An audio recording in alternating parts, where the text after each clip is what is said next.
24CH Hebdo sur canadien.com est une présentation de Bell.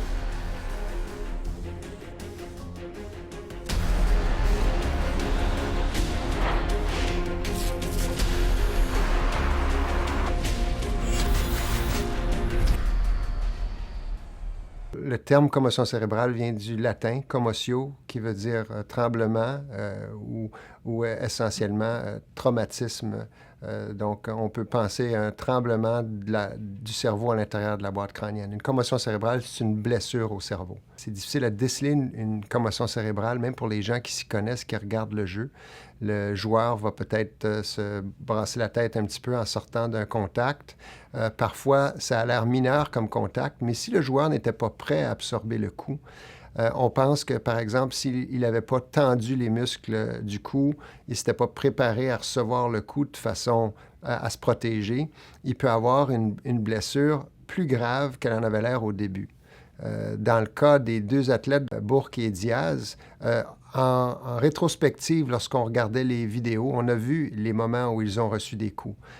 Que ce soit de se faire frapper par un coup de poing au visage, dans le cas de Bourque, ou que ce soit lorsqu'il s'est fait frapper par derrière et que sa tête a frappé la bande dans un match contre la Floride subséquent.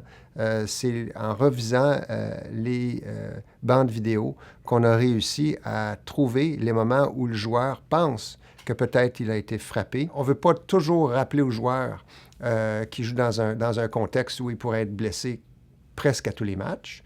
Lui-même prend ce risque-là en tant qu'athlète professionnel, mais ce sont des choses dont on discute avec eux assez souvent. We can't play hockey scared. If you're playing scared, you're not going to be an effective player. So I'm confident in the advice that the doctors gave me, and I knew that when I came back, I was fully healthy and my body recovered to the same level I was at before. So there's no level of fear for me. It's just a matter of trusting what the doctors have told me and doing what I've always done. Le protocole de retour au jeu pour les joueurs qui ont subi une commotion cérébrale, de façon générale, c'est basé sur des étapes d'exercices qui vont augmenter le rythme cardiaque, la fréquence cardiaque du joueur, puis voir si on reproduit ces symptômes en faisant de l'exercice. On va lui faire des tests qui vont avoir rapport exactement avec le type d'activité physique qu'il doit faire pour retourner au jeu, mais on va le faire de façon très graduelle. On commence tout d'abord par l'étape 0. L'étape 0, c'est lorsque le joueur n'a aucun symptôme ou presque aucun symptôme au repos.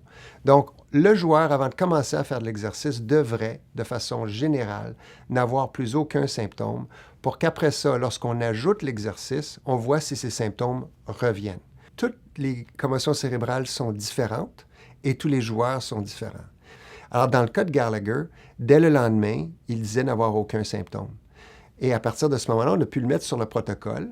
Not really a diagnosis for it. It's just whenever your symptoms stop, there's protocol that you have to follow. And I've had 2 in my career, and both of them have been short. I haven't really had any symptoms with either one, so I've been pretty lucky. And everybody's body handles it differently, and it's just a matter of making sure that you're symptom-free, and then you can follow the protocol to get back in the lineup. But they're pretty cautious with you, and they do a good job of making sure that when you do come back, you're healthy.